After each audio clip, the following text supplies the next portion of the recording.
Speech off. Hi guys, welcome back to my channel. So I'm here to do my October mid-month wrap-up. There's some books I'm going to be able to talk about and some I can't because reasons. I'll just get into that as we go along.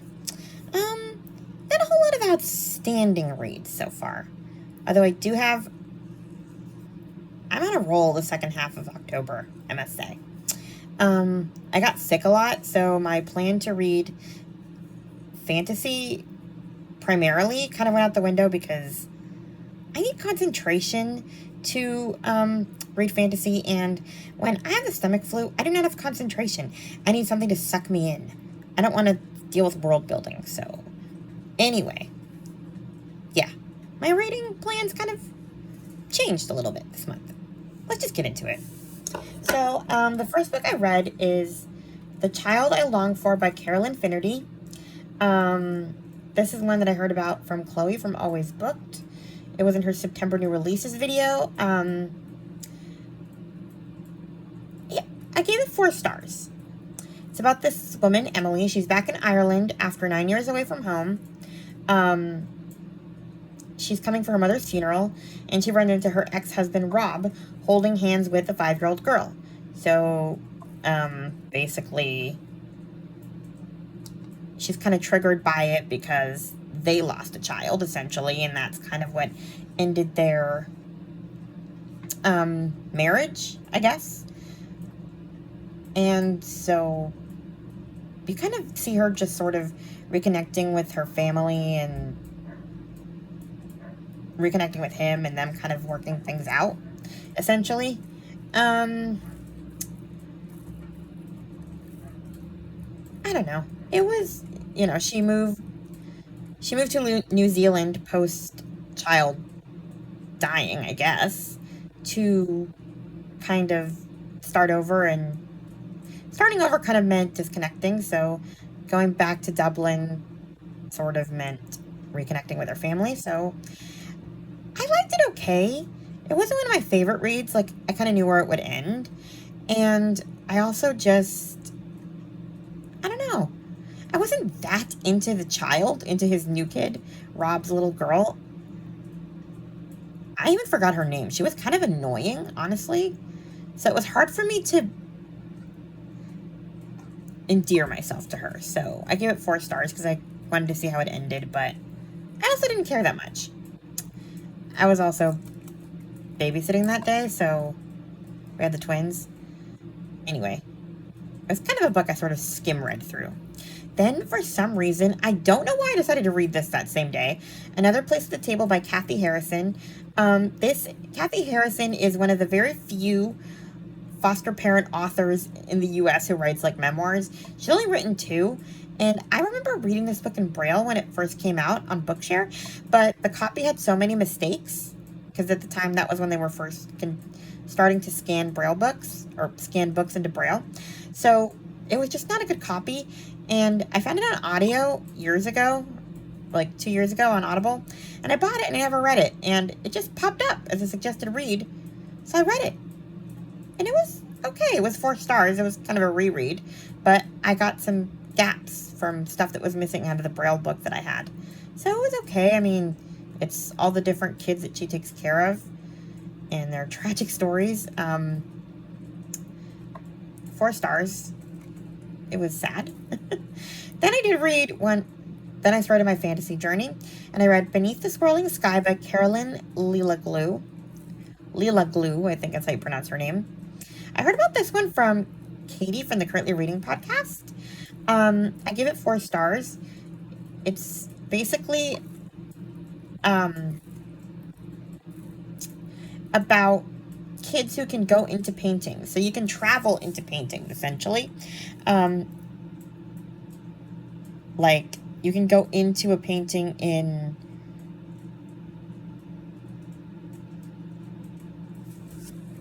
like, I don't know, and you can kind of use it to travel, essentially. Why is this screen moving so fast? I'm trying to read the description. A house full of paintings, a missing sister, and a family secret send a boy and his cousin into a world where art is the key. Okay. After an experience he'd rather forget, Vincent is determined to be done with art. So when he and his little sister Lily spend spring break with their art conservator great uncle, Vincent's plan is to stay glued to his phone. That is until Lily disappears into one of the world's most famous paintings, and Vincent learns his parents have been hiding something from him. Their family is the last of the Restorationists, a secret society with the power to travel through paintings and a duty to protect them from evil forces. With Lily's safety on the line, leaving art behind is no longer an option. Vincent must team up with his know-it-all second cousin Georgia, wrestle with why his parents lied to him, and confront both his past and a future he never wanted. So, yeah, essentially you can travel through these paintings. You can leave the painting once you enter it and, like, enter the museum that it comes from. So, you don't have to go on a plane. You can just enter the Mona Lisa and end up in, or, I don't know. It's a little confusing. You have to read it. It's hard to explain. But there's definitely some Christian aspects, because he ends up in a painting with Jesus in it. So I consider it Christian fantasy. So if any of my Christian fiction readers would want to try this series out, I'd say go for it. But yeah. Then I read This Child of Mine by Emma Claire Wilson. I gave this one 5 stars. Well, both of her books. This one is about Stephanie. She's pregnant, and she also has cancer. And she either, she basically had infertility issues, and she finally gets pregnant, only to find out that she has ovarian cancer, and to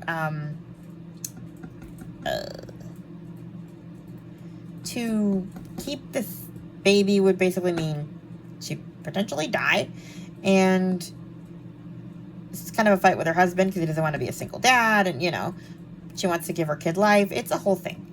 And what would you do? And the husband's also potentially hiding some shady things, so she's also kind of wrestling with, okay, great, I'm deciding that I'm willing to die for my baby, but am I leaving my baby with a terrible person? So, yeah. Twists and turns, 5 stars. Then we have When You Were Mine by Emma Claire Wilson. This one came out This one supposedly came out is coming out October 29th.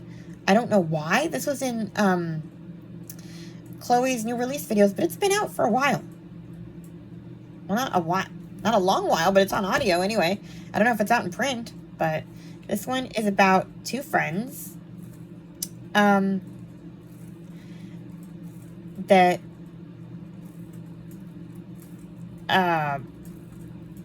live across the country from each other, and they kind of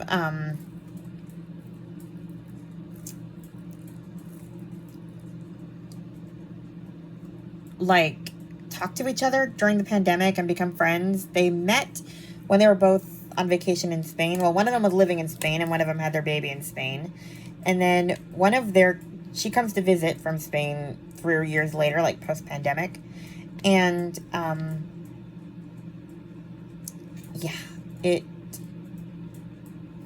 there's like a diagnosis, and then other secrets come out because of this diagnosis for one of her kids, and it's a whole thing.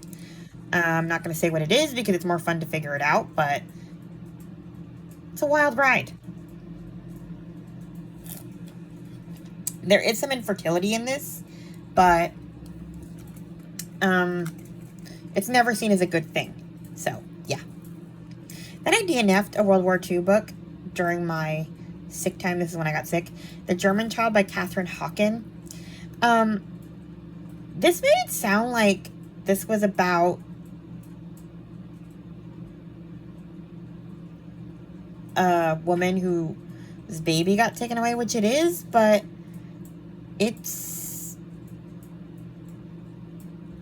a woman who was like a kind of a Nazi, sort of, and was willing to have a baby with a Nazi, not realizing that the Nazis were going to give it to quote-unquote prominent families. So I just had a really hard time feeling sorry for her, because she was a Nazi, and then, like, the lawyer that's in this book is... I like the lawyer, but I hated her parents. And so does she. It was just a lot of bad people, not enough good people, and I just couldn't get into it. It was depressing. Which, again, it's World War II historical fiction. It should be depressing. But it was depressing just because I didn't like anybody. And once you if you're falling asleep halfway through a World War II book, even if you are sick with stomach flu, you gotta move on. So I moved on to a whole other series of World War II books by Suzanne Kelman. It's the Paris Sisters series. So the first one is The Last Day in Paris. It's about these different, like, all these sisters. I'm pretty sure there are 5 of them, which is kind of funny because it's a little bit, or 4 of them, I can't remember. It's kind of Little Women meets Resistance because they're all like super tight-knit sisters who all have resistance in some way or another, are in the resistance in some way or another. And so all of these books sort of overlap each other, so it's really hard to talk about them. You really should read them in order, even though each one is about a different sister's journey, because some things overlap, and you just should read them in order. So the first one is The Last Day in Paris. And then, I can't say any more. I already read the descriptions in my Goodreads for, I think, August video, and I kind of wish I hadn't. So I think you need to kind of go into these. It's really interesting to see how, like, the families in present day discover the way these sisters help their family members. It's a really fascinating, difficult to summarize series. Anyway, so yeah, The Last Day in Paris, I give 5 stars. And then I read, because it came with the audiobook, The Paris Orphans. It's a prequel to the series, which I think you should read first, because it kind of introduces, like, it's about one of the sisters, and she takes, I think it's like 5 children on a train to get out of Paris, to get to safety. And each of these other big books is about one of those 5 families, essentially. So it all kind of keeps tying back to that prequel, if that makes any sense. And each sister is sort of connected to one of the different, into one of those 5 families. But yeah, so I read the prequel after I read the first book, which was a mistake. Anyway, so yeah, read The Paris Orphans first, and then read The Last Day in Paris, and then read The Bookseller of Paris, which is also 5 stars for me.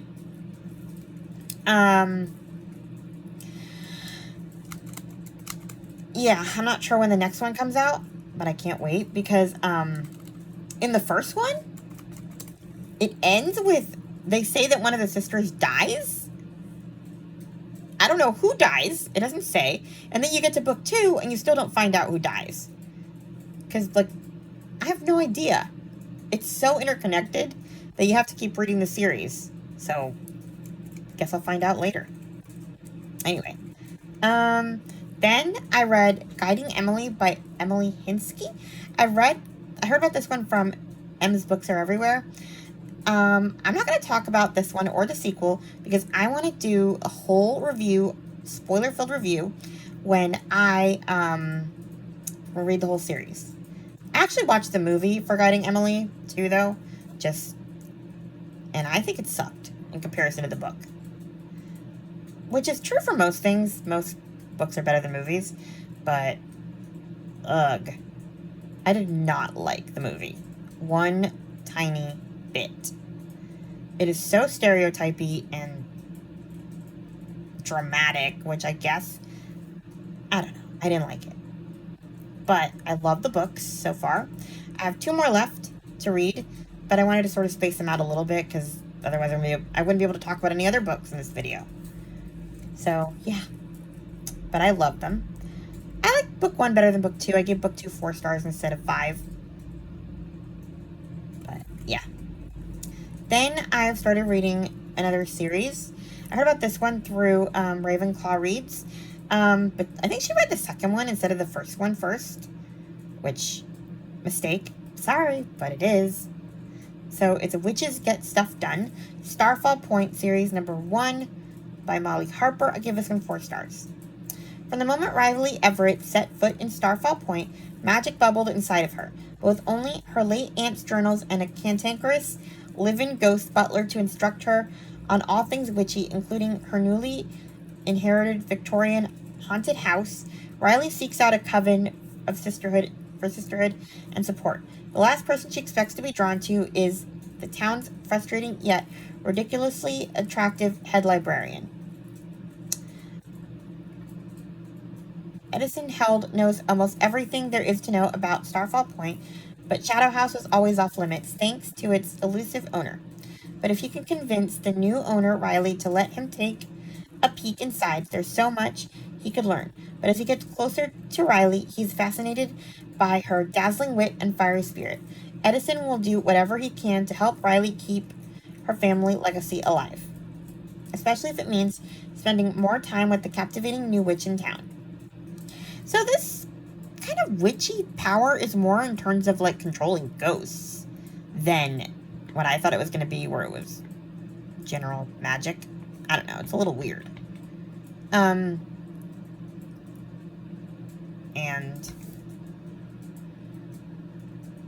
once you get to Starfall Point, it's hard to leave, essentially. So yeah, each book in the series is about a different witch in the, I guess, coven, like the sisterhood that they have. So the first one was about Riley, who started the whole thing. And she forms her, like, sisterhood with Carolyn, and I think the last one is Charlotte? I can't remember what the last one's name is. But I like her the best. Carolyn's kind of annoying. But book 2 is about Carolyn. And, yeah. But they all kind of intertwine, even though each one's about a different one of them. I have one more of those to read. So I gave them both 4 stars. I thought the enemies to lovers aspect in the first book was really stupid. Like, I usually get mad at enemies to lovers stuff because I always think one of them is right and one of them is wrong. But in this case, the thing they're fighting about is so dumb. Like, the big fight is that she's seasick and Edison wouldn't get out of the bathroom on the ferry. Turns out he's afraid of boats, and so he was hiding in the bathroom. And everybody in town is going after him because he wouldn't let a lady into the bathroom. It's like, I mean, he was also puking his guts out. What do you want? Anyway, just the fight that they were having was so stupid, and I wanted them to just make up and be friends because I like them both, which is rare in an enemies to lovers. So, yeah. And then the enemies to lovers in this next one, it's kind of dumb too, honestly. I wouldn't even call this enemies to lovers the next one. Carolyn falls in love with a single dad, and then his kids end up being roped into this magic. So, yeah. It was okay. I'm still going to finish the last one. Then I read Somewhere Beyond the Sea by T.J. Klune. I gave it 5 stars. Can't talk about it. It's a sequel to The House in the Cerulean Sea, but it was very satisfying. I loved it. I love this series, and I don't know if there's going to be a book 3. Honestly, I don't think there has to be because of the way book 2 ended. I mean, I wouldn't mind revisiting them, but I'm not, like, left hanging or anything. Then I read the 3rd book in the Witchling series, House of Elephants, by Claribel A. Ortega. I gave this one 4 stars. Also pretty satisfying. Then I read The Spell Shop by Sarah Beth Hurst. 4 stars. Honestly, I should have given this 3 stars. I was kind of bored. Keela, she was a librarian at the Great Library of Alcium, and her assistant is a spider plant who can talk. Honestly, the spider plant is the only character I actually liked.